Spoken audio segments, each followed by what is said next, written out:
Welcome to the Clarity Podcast with David Prosper, where we help you find and live a life by design and not by default. Today, I'm excited to welcome Ashley Brothers, an international life coach, public speaker, a practitioner with over 20 years of experience in shamanic healing, Reiki, and energy medicine. Ashley is the founder of the Institute of Conscious Evolution and the host of the Soul Deep podcast. Through her blend of neuroscience and spirituality, Ashley has helped hundreds of people across 33 countries heal, transform their lives, and manifest their greatest destinies. Her powerful journey, including overcoming terminal illness and life altering challenges, is truly inspiring. Ashley, welcome to the show. Thank you, David. I appreciate being here. Thank you. Awesome. So, can you share with us the journey of healing and transformation, including how you overcame the terminal illness and other challenges, like through the methods you now teach? Oh, wow. So that's kind of like a long story, but I guess you could say it started off with me being what I call born awake. So my first memory was of an event where my mother had passed out between a black chair and an ottoman.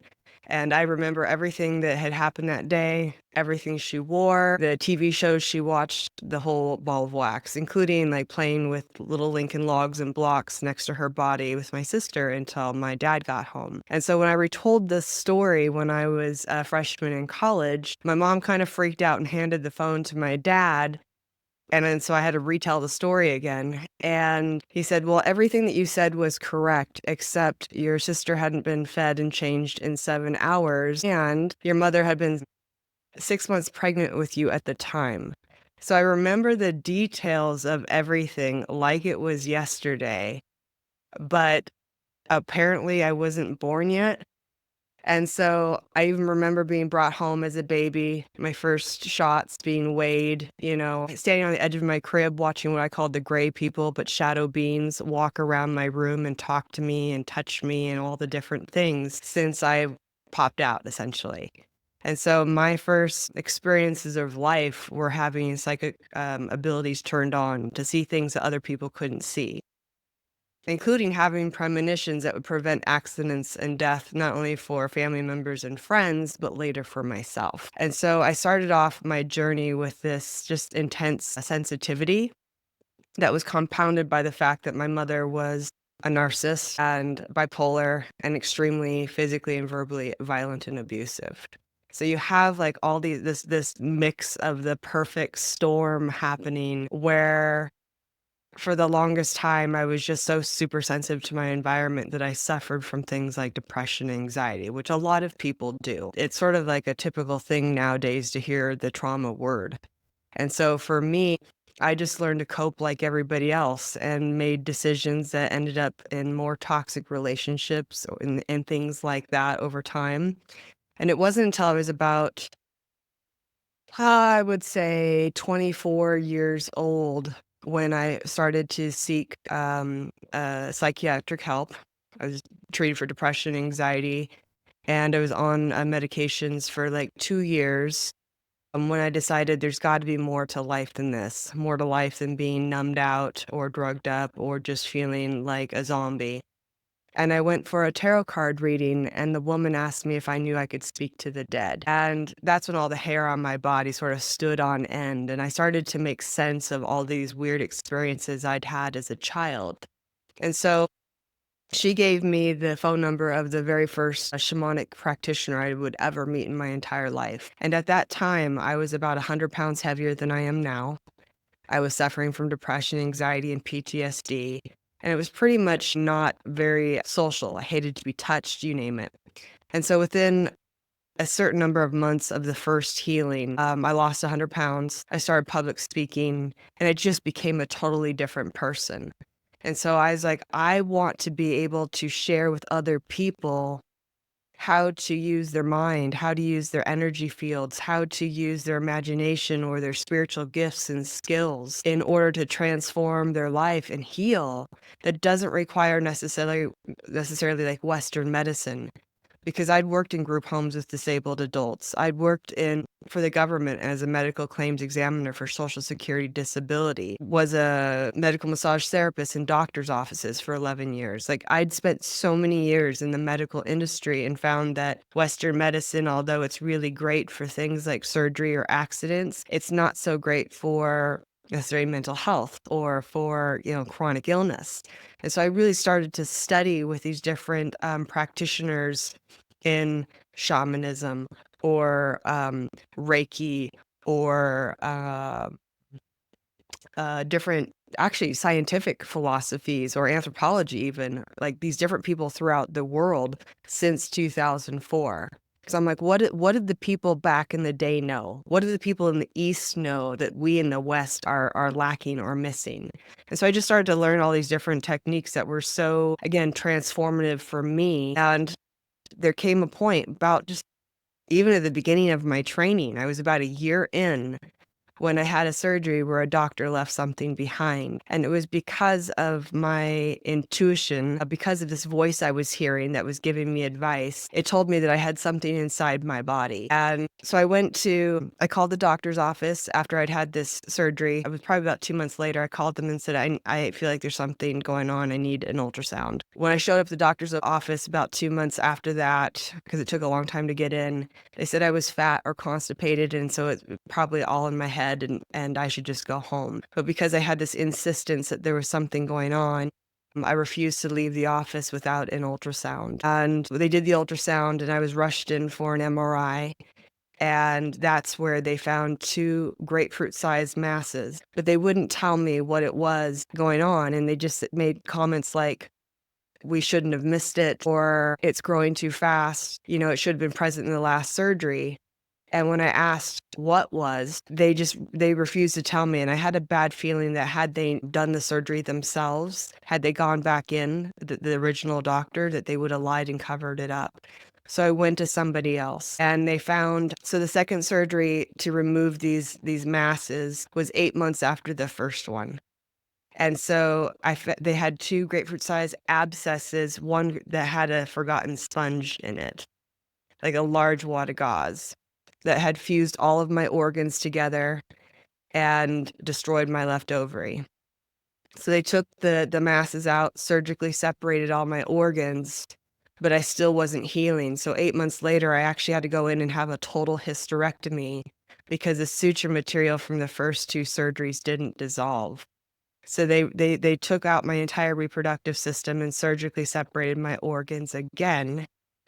But that 8 months after that, I collapsed in the shower with chest pain and shortness of breath. And I came to find that even though the doctor said my test results were normal, I thought that they lied to my face. And so I ordered the test results and found that I had a rare autoimmune disease that was eating through my arteries and my aorta. And so I was listening to these different voices telling me things like, don't listen to these doctors, order these particular tests. So I actually had to ask for specific tests to find out what exactly was going on in my body. And every time they told me it was psychological, it was all in my head, that I was making things up, only to get my test results and find this long list of things, including a terminal disease, seizures, strokes, hernias, you name it.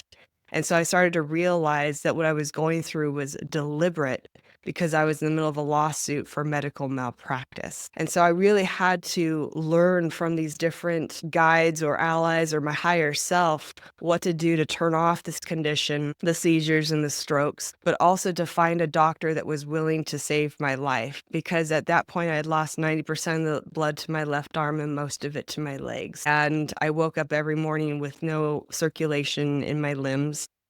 And I started to have problems with memory loss and you name it.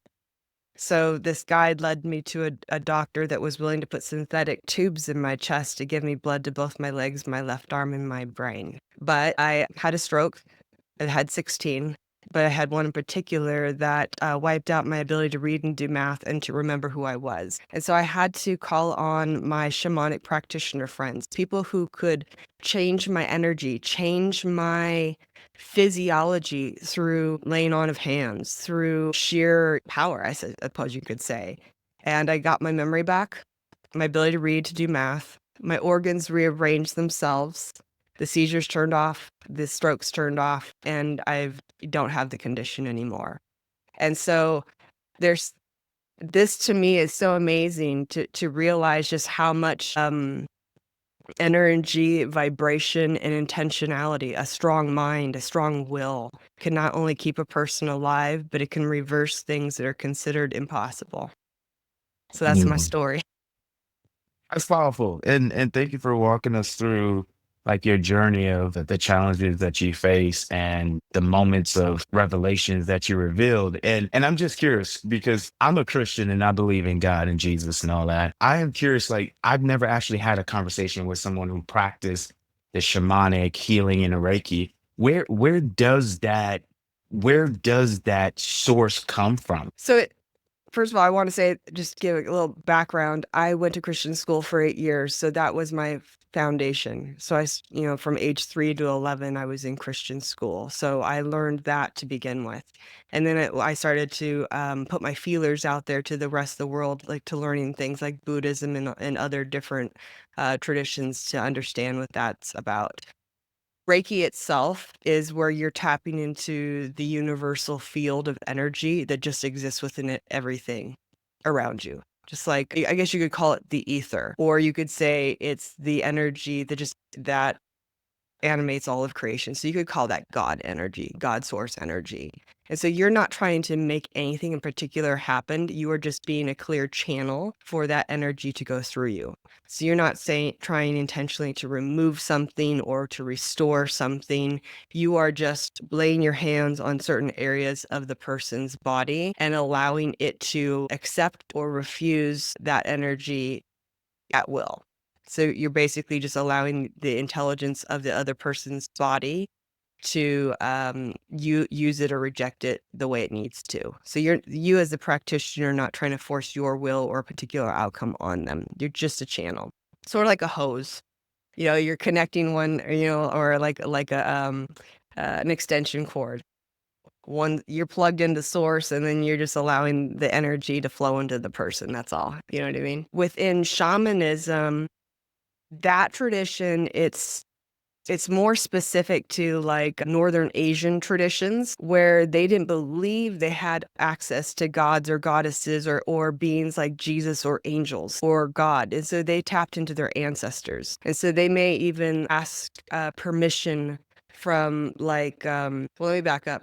They believe that there was consciousness within everything that they could tap into for information, power, protection, healing. So like there's consciousness in a tree that allows it to grow. There's consciousness in rivers and things like that. There's a spirit, a soul of its own kind. And so the shamanic people would use drums and rattles and singing and dancing to get themselves in an alpha theta brainwave state so that they may be able to tap into the energy of these different things. So that could be like the trees, the mountains, or their ancestors that were available to them.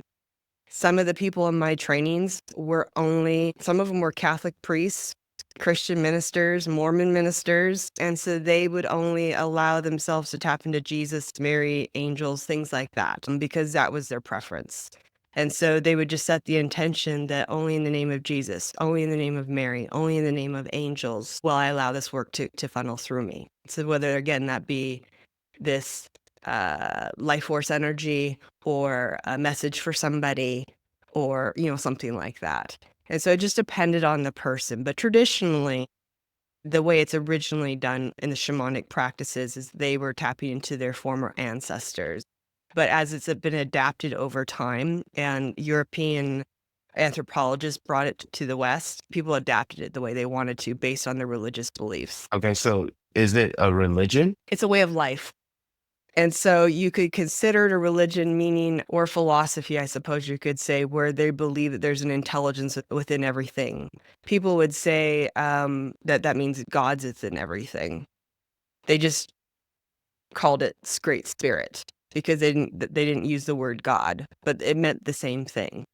And so I guess you could call it a religion, but it's often more of like a lifestyle where they just tapped in all day, every day, and a lot of people don't do that in ordinary religions. Not always. There's some that are very devout that will call on Jesus and Mary and pray every day, and there's some that don't. You know what I mean? So I guess you could call it a religion, but it's more of a lifestyle or a philosophy. Okay. And then you mentioned like source. You said it comes from divine intelligence. Like where is this the originator of these great spirits? Where does it come from?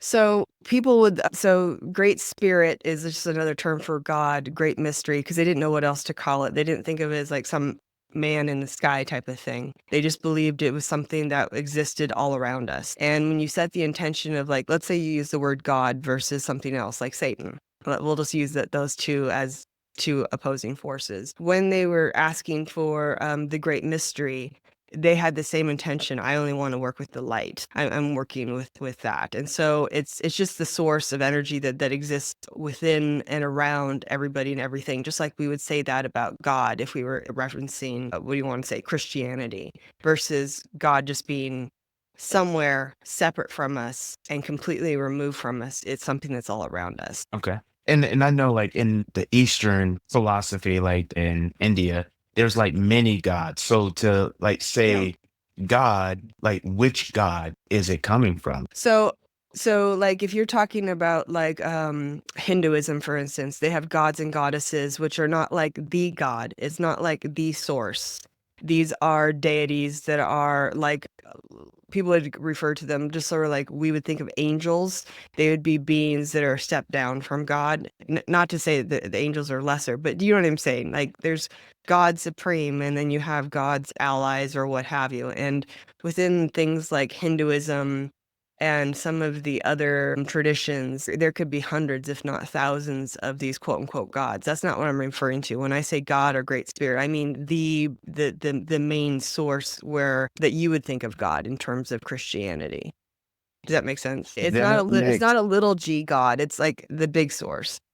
so when I understand Christianity, it's God the Father, God the Son, and God the Holy Spirit. Okay. And in the text, the Bible talks about no one comes to the Father unless through Jesus. And he says, Jesus says, I am the way, the truth, and the life. No one comes to the Father except through me. So now when you say it's the same God, is it the same Hebrew God? Because it sounds like universe. When I say Hebrew God, it's like it's Yahweh, Elohim, the God of gods. He is the Jesus, the three in one. Is it that, or is it just like I'm confused? Right, sure. So when we get down into religion, things split off that way in terms of like the three in one would be like, so it's like a unified field. It's no longer split into like different personalities or aspects, Father, Son, Holy Spirit. You know what I mean? That's more of like split versus how that the oversoul of all three. So all three combined would be more of like the great spirit, great mystery, the thing that created the cosmos and everything in it, regardless of like the planets, the stars, all of that type of stuff. Does that make sense? That makes sense. It doesn't necessarily, it's contrary, and I love this, and I've Sure. always wanted to have a conversation. Sure. It's contrary to everything that I have learned and my doctrine and my beliefs. So, like I've been taught the Christian God is different from the different gods, and there's like different texts and stuff like that that shares that there were gods among men and that lived among the people. So to put the two is to say, in essence, oil and water is the same. They're two different being and entities, and we interact with them very differently compared to other gods. Like some folks, they pray to a god, they necessarily don't receive that specific conversation.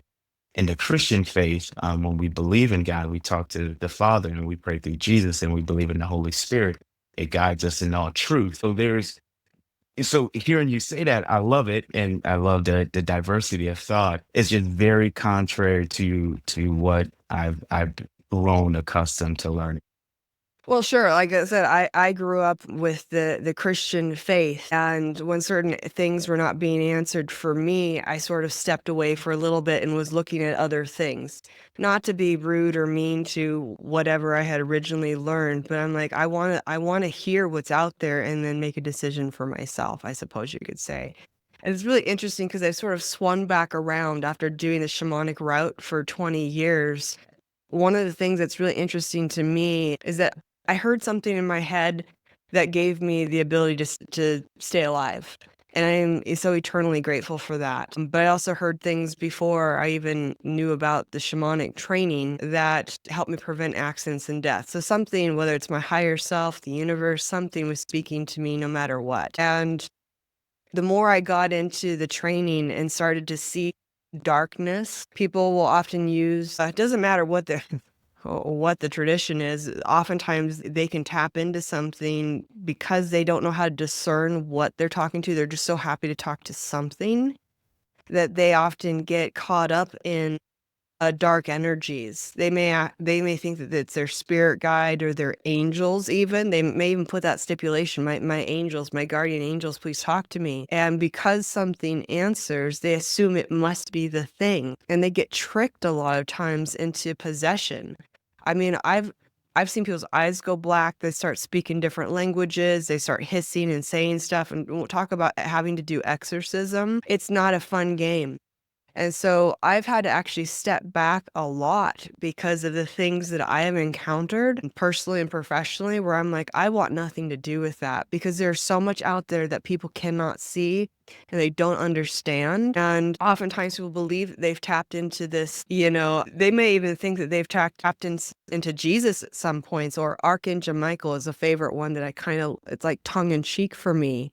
'Cause I'm like, if I hear one more person say they're channeling Archangel Michael, but their life is terrible, I'm gonna have a real tough conversation with that person because I'm like, that being obviously doesn't love you very much if it's allowing you to suffer and actually giving you bad information. So there's a lot of times where people that they're in their quest to feel loved, feel connected, feel special or something. They really don't have the discernment. And so they come to these paths, even like I did, thinking I'm going to find something. And I found something all right, but it wasn't what I thought it was. And so I've gotten, after all these years, kind of like this with a lot of the things that I had come to love and come to appreciate because I started to see how much darkness exists out there and how manipulative and conniving it can be. That's powerful that you said that. And thank you for reflecting that back. It's the premise of clarity, and clarity sometimes it's a navigation. We go through things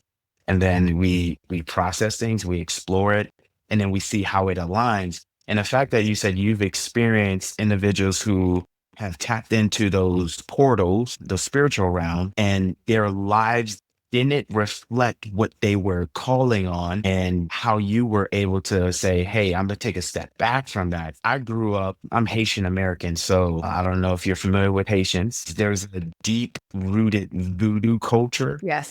in Haiti, just like in Africa. Being able to, I grew up in that, unfortunately, and my father was a voodoo priest, and I don't do anything with that.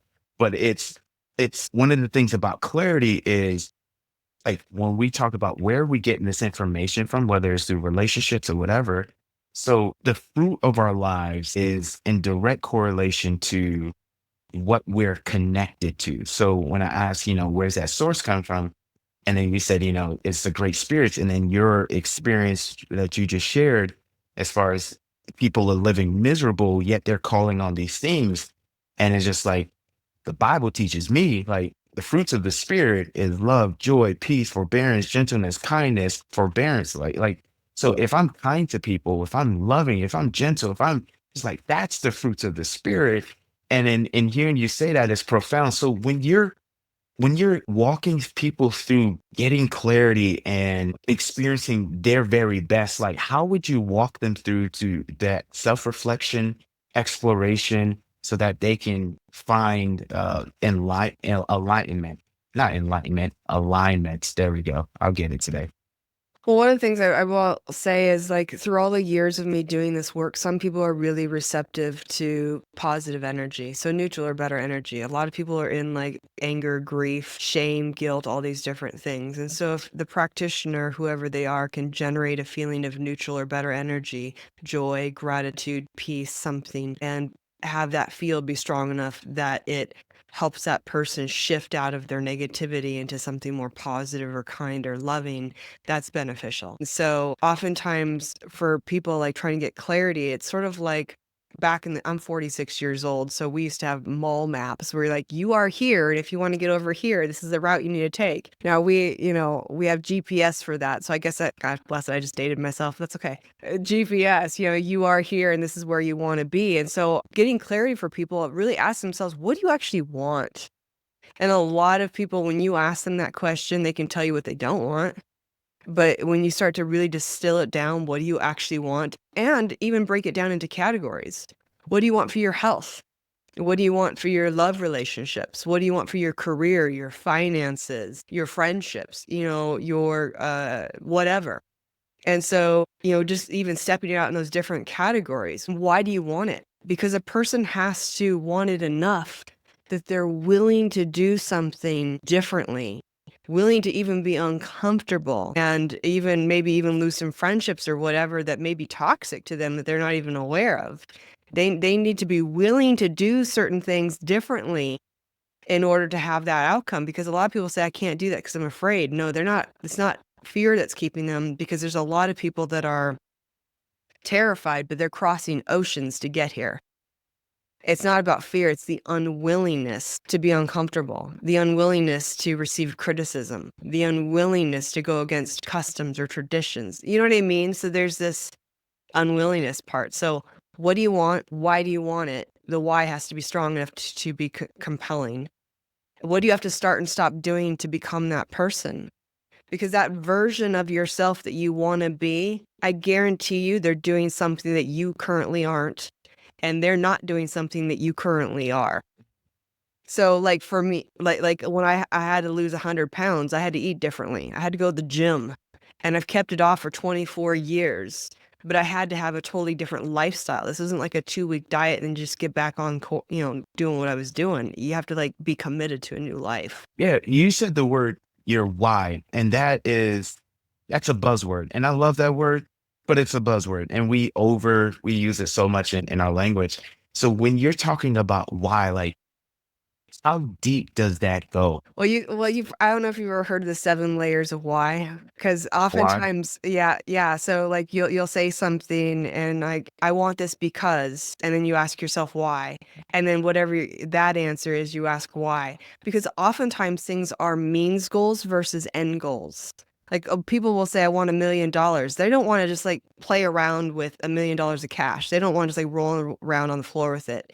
They want to use it for something, whether that to be a house, a car, clothing, what have you.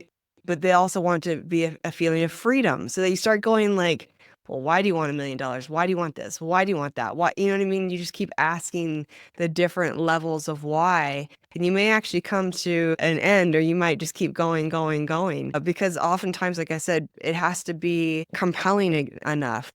Was sick, if I had listened to the doctors, I would have died. But if I didn't do something differently, I would have died. And so, like, for me, it was just death or something else. You know what I mean? And so I had to do something totally differently. And so my why was to get up in the morning, just to survive, even.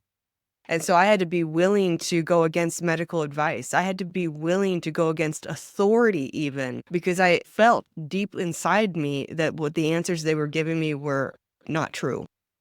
And so, that's also too, if a person is around a group of friends that they don't want you to grow, you have to be able to go, I want this so much for myself that even if my buddies aren't backing me, I'm still willing to do it. Does that make sense? And so I use the word why. It's not even just motivation. It requires discipline, because sometimes motivation goes away and you still have to get up and go do it. You still have to do the thing that nobody else wants to do. And so I don't know, what does why mean to you? For me, Yeah.